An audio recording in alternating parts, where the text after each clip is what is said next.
நாடாளுமன்ற தேர்தல் நெருங்கும் நிலையில் தமிழகம் முழுவதும் அரசியல் கட்சி தலைவர்கள் இன்று தீவிர பிரச்சாரம் மேற்கொண்டனர். இதனிடையே கோவையில் பிரதமரின் பேரணியில் பள்ளி மாணவர்கள் பங்கேற்ற விவகாரத்தில் சம்பந்தப்பட்ட தனியார் பள்ளிக்கு எதிராக கடுமையான நடவடிக்கை எடுக்க வேண்டாம் என காவல்துறைக்கு உயர்நீதிமன்றம் அறிவுறுத்தியுள்ளது.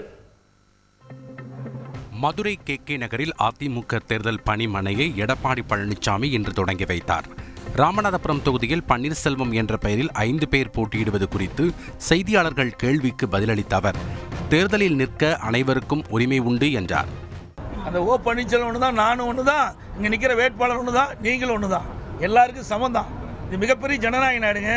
இந்த ஜனநாயக நாட்டில் இவர் பெரியவர் அவர் பெரியவர் இல்லை, மக்கள் யார் பெரியவர் நினைக்கிறாங்களோ அவர் தான் பெரியவர். ஆக ஒரு 5 ஓ பன்னீர்செல்வம் நிற்கிறாங்கிறீங்க, அப்படின்னா அவரெல்லாம் தகுதி இல்லாதவரா?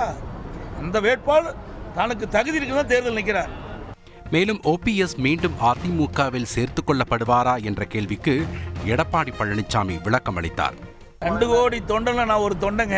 2 கோடி தொண்டர்கள் எடுத்த முடிவு எடப்பாடி பழனிசாமி எடுத்த முடிவு அல்ல. திருவள்ளூர் காங்கிரஸ் வேட்பாளர் சசிகாந்த் செந்திலை ஆதரித்து அமைச்சர் உதயநிதி ஸ்டாலின் இன்று பல்வேறு பகுதிகளில் பிரச்சாரம் மேற்கொண்டார். நாம தமிழ்நாட்டிலேருந்து ஒவ்வொருத்தரும் வரி கட்டுறோமா, ஒவ்வொருத்தரும் ரூபா கட்டுறோம்னா நமக்கு திருப்பி ஒன்றிய அரசு எவ்வளவு தெரியுமா தருது? வெறும் 29 பைசா. ஆனா குஜராத் அந்த மாதிரி அவங்க பாஜக ஆளுறாங்கல்ல, அந்த மாநிலங்கள்லாம் அதிகமான காசு கொடுக்குறாங்க. ஆனா தமிழ்நாட்டை மட்டும் வஞ்சிக்கிறாங்க. கோவையில் அதிமுக வேட்பாளர் சிங்கை ராமச்சந்திரனுக்கு ஆதரவாக தீவிர வாக்கு சேகரிப்பில் ஈடுபட்ட தேமுதிக பொதுச் செயலாளர் பிரேமலதா விஜயகாந்த் ஜிஎஸ்டி மற்றும் மின்கட்டண உயர்வால் கோவையில் தொழில்கள் முடங்கி வேலை வாய்ப்பு கேள்விக்குறியாகியுள்ளதாக குற்றம் சாட்டினார். திமுகவினரும் சரி, அவங்க பினாமிகளும் சரி, இங்கு இருக்கின்ற ஆலைகளை எல்லாம் மூடி கட்டிடங்களாக மாற்றி வேலை வாய்ப்பு என்பதே ஒரு கேள்விக்குறி என்ற நிலையை இந்த இடத்துல அவங்க உருவாக்கி இருக்காங்க. மறுபுறம் திமுக வேட்பாளர் கணபதி ராஜ்குமாரை ஆதரித்து பிரச்சாரம் மேற்கொண்ட திமுக எம்பி கனிமொழி, எடப்பாடி பழனிசாமி இதுவரை பிரதமர் மோடியை விமர்சனம் செய்யாதது ஏன் என கேள்வி எழுப்பினார். பிஜேபி பாவம், நானும் இருக்கேன்னு சொல்லிட்டு இருக்க வேண்டியதுதான். ஆனா இதுவரைக்கும் ஒரு வார்த்தை பிரதமரையோ பிஜேபியையோ விமர்சனம் செஞ்சு பேசி இருக்காரா எடப்பாடி? இல்ல.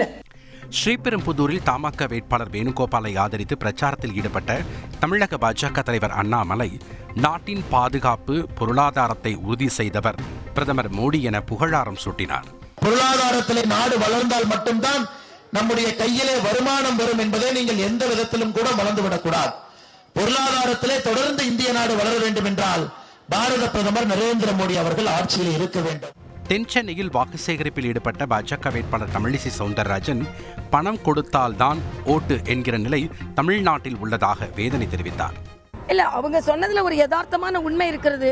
தமிழகம் போன்ற இடங்களில் கேஷ் ஃபார் ஓட்ஸ் தானே நடந்துட்டு இருக்கு. பணம் கொடுத்து தானே பல இடங்களில் வாக்குகளை வாங்கி கொண்டிருக்கிறார்கள். எங்களை போன்றவர்கள்லாம் 4-5 தேர்தலில் களத்தில் இருந்து வெற்றி பெற முடியாததுக்கு காரணம் என்ன?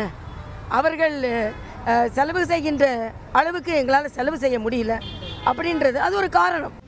இதனிடையே கோவையில் பிரதமர் மோடியின் பேரணியில் பள்ளி மாணவர்கள் பங்கேற்ற விவகாரத்தில் வழக்கை ரத்து செய்ய கோரி தனியார் பள்ளி சார்பில் உயர்நீதிமன்றத்தில் மனு தாக்கல் செய்யப்பட்டது. செய்தியாளர் சுரேஷ் வழங்கும் கூடுதல் தகவல். ஏப்ரல் 3ஆம் தேதிக்குள் பதிலளிக்கும்படி காவல்துறைக்கு உத்தரவிட்ட உயர்நீதிமன்றம் அதுவரை பள்ளி நிர்வாகத்திற்கு எதிராக எந்த ஒரு கடுமையான நடவடிக்கையும் மேற்கொள்ள வேண்டாம் என்று அறிவுறுத்தியிருக்கிறது. வழக்கில் காவல்துறை தரப்பில் தாக்கல் செய்யப்படக்கூடிய பதில் மனுவின் அடிப்படையில் இந்த மனு மீது அடுத்த கட்ட உத்தரவுகள் பிறப்பிக்கப்படும் என்று எதிர்பார்க்கப்படுகிறது. ரஞ்சித். நன்றி சுரேஷ்.